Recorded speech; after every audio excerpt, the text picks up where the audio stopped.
Hello everyone. Let's jump straight into a topic that feels a little uncomfortable but is extremely important. In professional terms, PMO failure refers to a situation where a project management office does not deliver the intended value, loses stakeholder trust, or is eventually ignored, downsized, or shut down. Now let me say that in very simple English. A PMO fails when people stop believing it is useful. Not because the idea of a PMO is bad, but because the way it is designed or run doesn't help the organization. You've probably seen this at work. A PMO is created with excitement, new templates, new reports, new meetings. And after some time, project managers quietly stop following it. Leaders stop asking for its reports. The PMO still exists on paper, but in reality, it's invisible. So the big takeaway here is this. PMOs don't fail suddenly. They slowly lose relevance. And once we understand that failure is about lost value, not just shutdowns, we are ready to explore the first big reason behind it, which takes us straight into our next scene. Let's break down one of the most common causes. From a professional perspective, a PMO often fails when it focuses too much on processes and compliance instead of outcomes and value. Stay with me here. In simple terms, this means the PMO becomes obsessed with paperwork.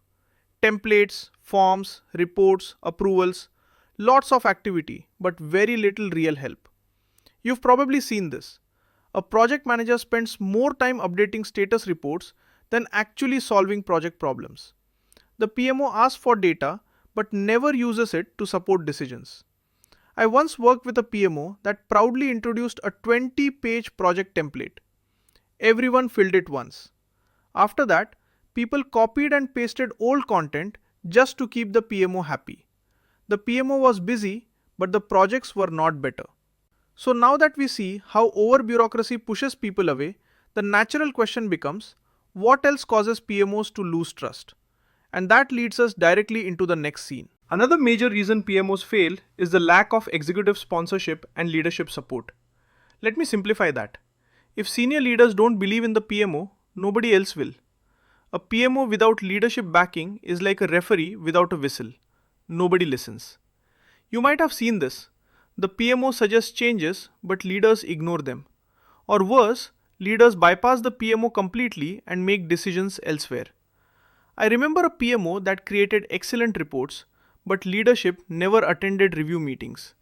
Eventually, project managers stopped taking the PMO seriously because they knew nothing would happen anyway. So here's the key point. A PMO cannot survive on effort alone. It needs visible support from the top.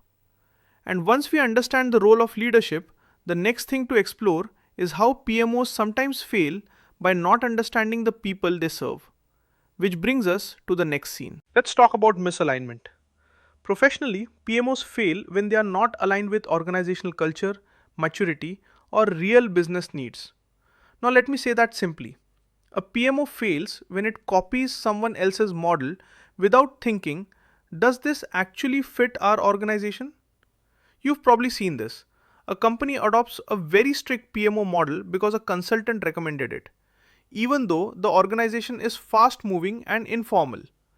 People resist, work slows down, frustration grows. I once saw a startup forced into heavy PMO controls. Creativity dropped overnight. People found workarounds just to avoid the PMO. The PMO didn't fail because it was wrong. It failed because it didn't fit. So now that we see how poor fit creates resistance, the next logical step is to understand how communication and perception also play a huge role in PMO failure. And that's exactly where we are heading next. Another silent killer of PMOs is poor communication and unclear value messaging. Let me break this down gently. If people don't understand why the PMO exists or how it helps them, they will see it as an obstacle, not a partner. You've probably heard comments like, the PMO just slows us down, or they don't understand real work. These comments usually mean the PMO hasn't explained its value clearly. I once asked a project manager, what does the PMO help you with? He said, honestly, I don't know. That answer alone explained why the PMO was struggling. So now that we understand how lack of communication damages perception, the final question becomes, can PMO failure be avoided? And that takes us directly into our final scene. Let's bring everything together. PMOs fail not because the concept is flawed, but because of poor design, weak leadership support, misalignment, over-control, and unclear value delivery. In simple words, PMOs fail when they forget they exist to serve the organization, not to control it. After 25 years in this field, I can confidently say this.